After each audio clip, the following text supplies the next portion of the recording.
देखिए, जब coordination committee की मीटिंग होती है या बाकी जब घटक दल, जैसे मान लीजिए महागठबंधन के घटक दल के शीर्ष नेतृत्व बैठते हैं, तो सभी अपने अपने दावे, अपने अपनी बातें रखते हैं।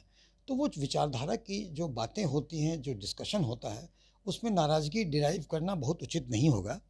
और अब क्या, अब तो किसी चीज़ की बात ही नहीं है, अब तो हम लोग चुनावी समर में कूद गए हैं। अब तो पहले इस सरकार को उखाड़ फेंकना है। और निश्चित ही जहाँ तक बात है डिप्टी सीएम बनने का, तो अगर अत्यंत पिछड़ा का बेटा, जिसकी कि 37% आबादी है, अगर अत्यंत पिछड़ा का बेटा उप मुख्यमंत्री नहीं बनेगा तो कौन बनेगा?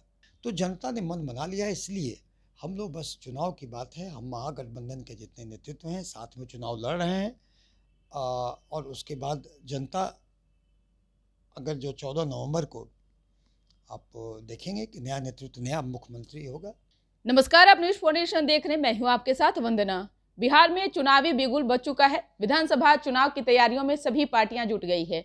हालांकि कौन किस इस रेस में कौन आगे होगा ये तो अभी समय के गर्भ में है, लेकिन इस बार जो लड़ाई है महागठबंधन वर्सेस एनडीए, इस एनडीए और महागठबंधन की लड़ाई में कौन किसको परास्त करेगा, ये सबसे बड़ी चुनौती है। हमारे साथ बात करने के लिए हैं वीआईपी पार्टी के मजबूत नेता और प्रखर नेता डॉक्टर सुनील कुमार। सर, क्या रणनीति चल रही है पार्टी की, क्या तैयारी चल रही है? जिन सीटों पर मुकेश सहनी राजी हुए चुनाव लड़ने के लिए, कैसी वहां की तैयारी है अभी? देखिए, महागठबंधन और एनडीए दोनों के बीच में जनता ने मन बना लिया है कि एनडीए की सरकार उखाड़ फेंकनी है। क्योंकि एक तरफ देखिए, नेतृत्वकर्ता जो हैं वो एक वृद्ध अशक्त व्यक्ति हैं जो कि शारीरिक और मानसिक रूप से अस्वस्थ हैं। दूसरी तरफ युवा द्वय, तेजस्वी और मुकेश सहनी, युवा द्वय जो नई सोच के साथ, नई विचारधारा के साथ नेतृत्व करने के लिए तैयार हैं और बिहार को अग्रणी राज्यों में ले जाएंगे विकास करके। और बिहार को जो अभी नीतीश जी के मुख्यमंत्री पर रहते बिहार एक हंसी का पात्र हो गया है बिहार के बाहर, क्योंकि इनकी हरकतें कुछ मीडिया में ऐसे आती हैं कि अब हम लोग हंसी के रूप में बिहारियों को देखा जाता है। तो इन सब चीज़ों का अंत होगा। जनता ने मन बना लिया है और निश्चित ही नीतीश जी एक समय में काफ़ी काम किए, काफ़ी नाम कमाए, काफ़ी अच्छा काम किए, मगर हर व्यक्ति की उम्र और अवस्था होती है। उनकी उम्र हो चली है, उनसे परफॉर्मेंस अब हो नहीं पा रहा है और वो गद्दी छोड़ नहीं रहे हैं, क्योंकि उन्हें एक मनोवैज्ञानिक समस्या है जिसे डिनाइल कहते हैं। तो वो लगता है, और उनके आसपास जो गिरोह हैं, जो उनका जो कहते हैं ना, टायर्ड सीएम और रिटायर्ड अफसर सरकार चला रहे हैं। तो जनता इस बात से पूरी तरह त्रस्त है, क्योंकि नीतीश जी जिन मूल्यों के लिए जाने जाते थे, ट्रिपल सी, क्राइम, करप्शन और कम्युनलिज्म। क्राइम का तो ये हाल है कि अब एक उदाहरण देंगे, चूँकि विषय क्राइम पर डिस्कशन का नहीं है। एक उदाहरण देंगे कि एक 6 वर्ष की बच्ची को मुजफ्फरपुर में बलात्कार होता है। दरिंदे बेखौफ ऐसा काम को अंजाम देते हैं क्योंकि कानून का डर नहीं है। इसके बाद वो इलाज कराने जाती है मुजफ्फरपुर मेडिकल कॉलेज में, तो इलाज नहीं होता है, वहाँ से पीएमसीएच रेफ़र कर दिया जाता है। पीएमसीएच में स्वास्थ्य व्यवस्था की ऐसी दुर्दशा है कि यहाँ वो एम्बुलेंस में रहती है, एडमिशन भी नहीं होता, वो दम तोड़ देती है। तो ये तो क्राइम का हाल है। करप्शन का तो क्या कहें आप, करप्शन में तो जो घूसखोरी जिस चरम पर है उसके तो कुछ कह ही नहीं सकते हैं। और कम्युनिज्म तो ये बात है कि बिना हिंदू मुस्लिम किए हुए एनडीए सरकार तो कुछ कर ही नहीं सकती है। तो इनके सारे मूल्यों का छंत होते हुए जनता देख रही है।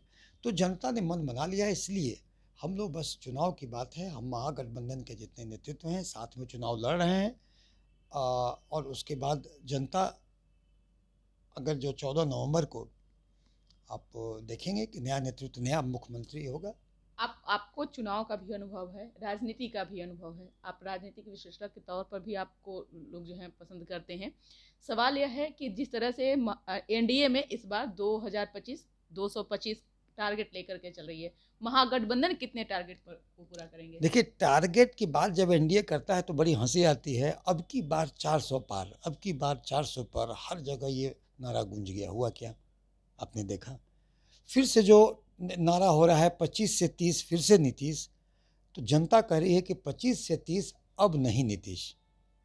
इसीलिए इनके बोलने से, टारगेट रखने से कुछ नहीं होता है। हमारी महागठबंधन सरकार काफ़ी कंफर्टेबली आएगी और जन आकांक्षाओं के अनुरूप खरी उतरेगी। सर आपसे एक और सवाल है। आप नीतीश कुमार के एक समय में बेहद करीब रहे थे। अब नीतीश कुमार में जो है बहुत सारी खामियां आप बता रहे हैं।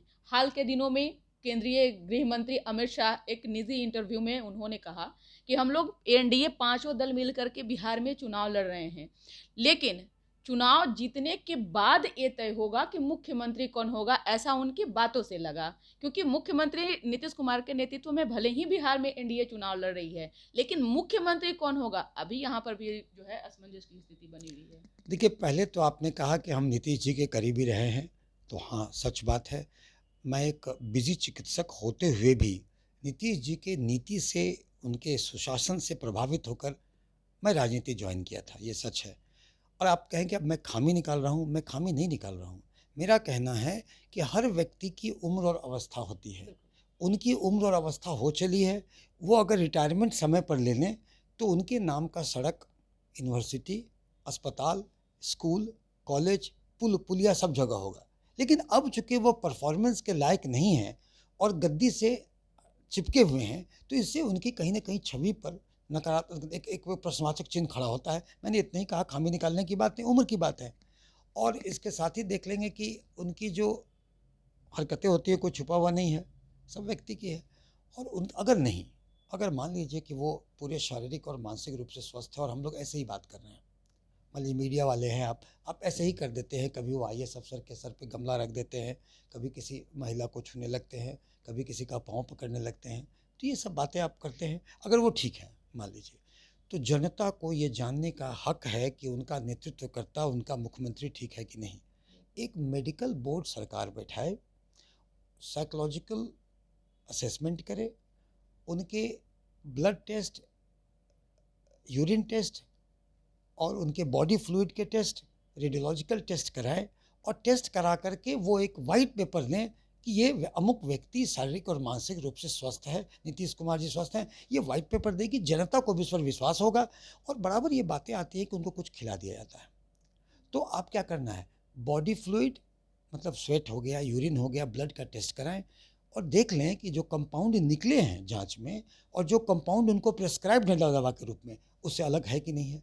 तो जनता को ये जानने का हक है। अगर वो सब ठीक हैं तो जाके वाइट पेपर गवर्नमेंट को करना चाहिए कि हाँ, ये मेरे मुख्यमंत्री की स्थिति है, वो शारीरिक रूप से ठीक है, ये मेडिकल बोर्ड की रिपोर्ट है। ऐसा तो हो नहीं रहा है। अब अमित शाह जी का बात देखिए, भाजपा को अंदर से मन उनको मुख्यमंत्री बनाने का नहीं है, लेकिन नीतीश जी ने राजनीति में एक अलग कल्चर दिया है, जिसे कहते हैं डॉल्फिन कल्चर, सोच संस्कृति। वो हर कुछ देर में बाद पलट जाते हैं, तो उनके पलटने के डर से पूरे भाजपा के वक्तव्य से जनता कुछ डिराइव नहीं कर पाती है। कोई नेता कहते हैं मुख्यमंत्री रहेंगे वो, कोई नेता कहते हैं वो मुख्यमंत्री नहीं रहेंगे। तो ये शो करता है कहीं ना कहीं किस तरह का एक अंदर में जो एनडीए में घटक दलों के बीच में सामंजस्य की कमी है। बिल्कुल। एक सवाल और है सर, मुकेश सहनी नाराज चल रहे थे महागठबंधन से, दिल्ली पटना एक किए हुए थे। अब क्या वो नाराजगी दूर हुई? डिप्टी सीएम का उन्होंने डिमांड रखा था, क्या डिप्टी सीएम मुकेश सहनी बन रहे हैं? आखिरी सवाल है। देखिए, जब कोऑर्डिनेशन कमेटी की मीटिंग होती है या बाकी जब घटक दल, जैसे मान लीजिए महागठबंधन के घटक दल के शीर्ष नेतृत्व बैठते हैं, तो सभी अपने अपने दावे, अपने अपनी बातें रखते हैं। तो वो विचारधारा की जो बातें होती हैं, जो डिस्कशन होता है, उसमें नाराज़गी डिराइव करना बहुत उचित नहीं होगा। और अब क्या, अब तो किसी चीज़ की बात ही नहीं है। अब तो हम लोग चुनावी समर में कूद गए हैं। अब तो पहले इस सरकार को उखाड़ फेंकना है। और निश्चित ही जहाँ तक बात है डिप्टी सीएम बनने का, तो अगर अत्यंत पिछड़ा का बेटा, जिसकी कि 37% आबादी है, अगर अत्यंत पिछड़ा का बेटा उप मुख्यमंत्री नहीं बनेगा तो कौन बनेगा? ये सहज अनुमान का विषय है। बहुत बहुत शुक्रिया बात करने के लिए। तो आपने सुना कि क्या कुछ कहना था वीआईपी पार्टी के मजबूत नेता, प्रखर नेता डॉक्टर सुनील कुमार का, जिन्होंने मुख्यमंत्री नीतीश कुमार की पोल पट्टी खोली। क्योंकि एक समय ऐसा था जब डॉक्टर सुनील कुमार नीतीश कुमार के बेहद करीब थे, और साथ ही साथ इन्होंने मुकेश सहनी को लेकर के भी बड़ा बयान दिया है। उम्मीद करते हैं कि इस खबर को आप लोग ज्यादा से ज्यादा शेयर करेंगे। इस पर बस इतना ही। बने रहिए न्यूज़ 4 नेशन के साथ। धन्यवाद।